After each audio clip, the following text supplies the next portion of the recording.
فلينظر الإنسان إلى طعامه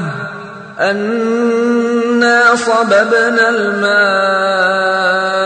صبا ثم شققنا الأرض شقا فأنبتنا فيها حبا وعنبا وقضبا وزيتونا ونخلا وحدائق غلبا وفاكهة وأبا متاعا لكم ولأنعامكم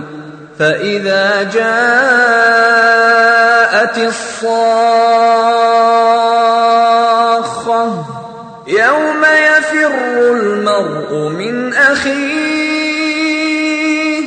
وأمه وأبيه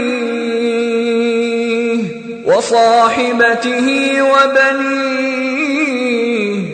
لكل امرئ منهم يومئذ شأن يغنيه وجوه يومئذ مسفرة ضاحكة مستبشرة ووجوه يومئذ عليها غبرة ترهقها قترة أولئك هم الكفرة الفجرة.